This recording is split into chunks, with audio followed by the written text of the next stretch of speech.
Hello, all and y'all. This is Steven. Welcome to the quarter wrap up of the Counseling Road. Finishing up the fall quarter, my first quarter in grad school towards a counseling master's degree at Southwestern College in Santa Fe, New Mexico. I've been remote, still in Austin, Texas, sitting here. For those who've been watching, I did move my desk, so hey, different stuff to look at here a little bit. I thought I'd take a moment to wrap up the quarter and just put a little button on this project, the Counseling Road, which I intend to keep going. This has been really helpful for me. It's been great to hear people who have listened to it and see what I'm going through and see what maybe grad school is like for anybody interested. So. Oh, hey, my desk is moving. How about that? This is live, y'all. So, a timeline. I took a course called Human Development, and we had to create a timeline, and all these theories of human development are based pretty much on this timeline where something happens, you're conceived, you're born, and then this process of human development happens. But does it need to happen in the line that it's set up in the textbooks?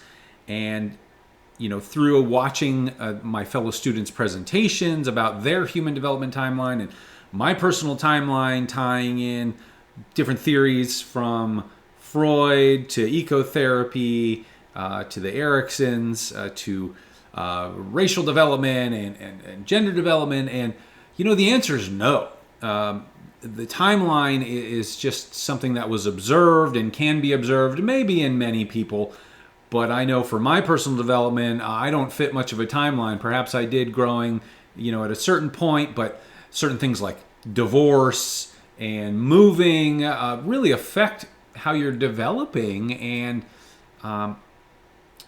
it leads you down a different path. Do you complete all of the steps in everybody's development? Not even that. No. I realize at the point in my life, I'm 42 and a half, and if I were to judge myself based on these timelines, I'd be behind. And that's not accurate because I'm not behind. I'm right where I am, and that is okay.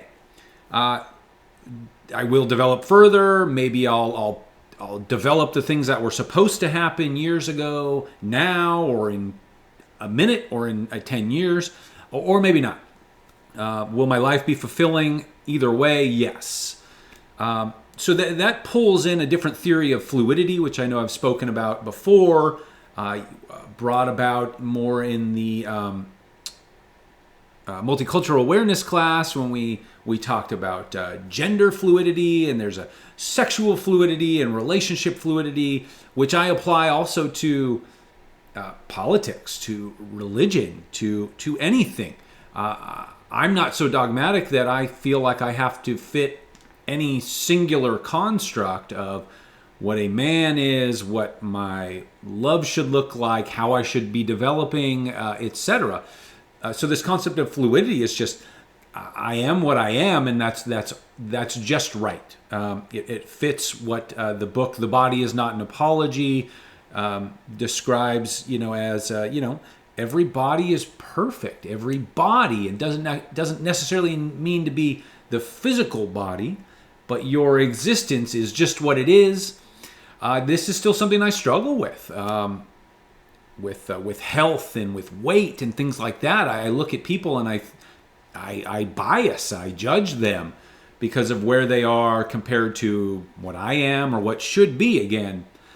But people are where they are. That's fluid. They'll change, and that's fine. So this is a very relieving concept for me. It has been very invigorating. This is a piece of artwork. I'm fairly certain you can see that. I created that for the Human Development Project. I brought in different types of art that I wanted to learn and just put it all together. And the results are really cool. I'll just pull it down here and see if y'all can see it. I blended colors. I faded colors. I used this taping technique, so there's all this negative space. And to me, this represents what what counselors see. A client comes in and tells you about this square in their life, and there's a lot of squiggles. And then the next time they may talk about this one. It's the job of the counselor to just listen and understand that window into someone's life, and then over time, we the counselor and the client are seeing these through lines and maybe making more of a full picture about what's in this blank space here that we don't see in between stories and in between sessions. Really fun to create some art and then be able to talk about it. I did not intend for it to be anything other than art, yet there it is. I drew a lot during the quarter. I would read, I would draw, I would read, I would play music. Invigorating. So fun to be connected to the artistic side once again, and just again. I did earn straight A's. I'm pleased about that. Did I learn straight A's? No, I didn't. Let's be honest. There's no way I could, well, maybe there's a way, but I did not learn everything. I don't know. I don't know that that's possible, but I'm on a good path, and that's where I'm at as far as learning to become a therapist. Later in the quarter, I opted to reach out to a few of my fellow students and communicate via phone or Zoom or whatever anybody be willing to communicate with. This is something I found I was lacking in this Zoom remote learning style. So I'm going to do that more. I'll reach out to people more regularly and more often, perhaps even just try to create study halls. Maybe just, hey, the camera's on, we can talk, we can read. I process verbally quite a lot, and I value that. So I'm going to create more opportunities for that. So hopefully folks will join me.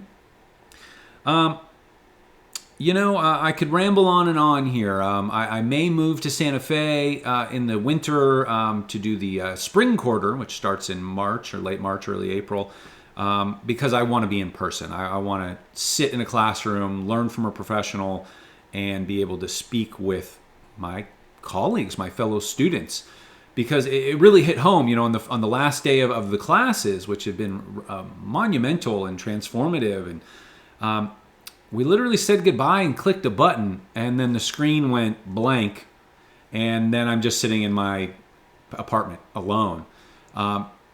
Maybe you don't hang out with people after class every day or ever, but to have that option to say, hey, we just finished our semester, let's go have a coffee, or hey, let's go have a beer. Maybe people drink beer.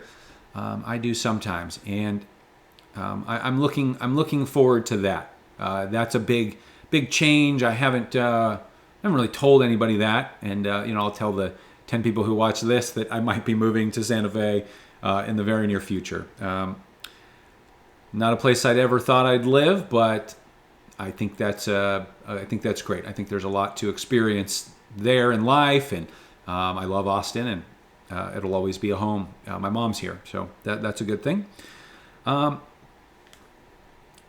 Big takeaways: fluidity, the 4 agreements. Applying Ruiz's 4 agreements to everything in my life has been really helpful.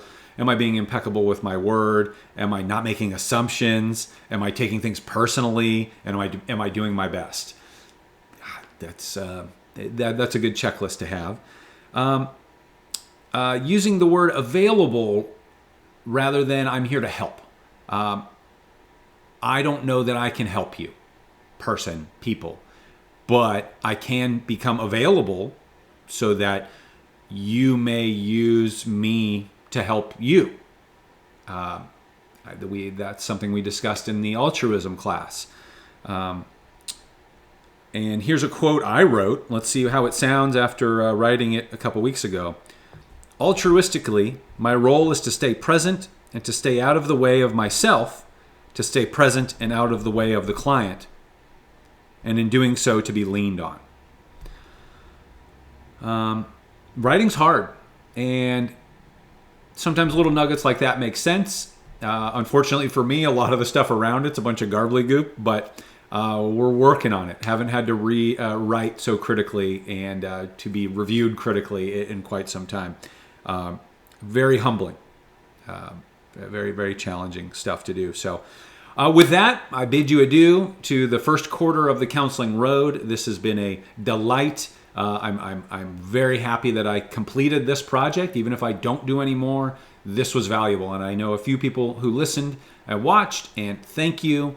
I do want to do interviews in the past, or in the past, yeah, sure, and in the future. If anybody ever wants to jump on in the program or not, we can talk about these subjects, and we'll keep it brief. I'm already noticing my hair's grown a lot. I've grown a beard, and I've moved my desk. My energy is different, and life is good. So thanks so much, y'all. Take care.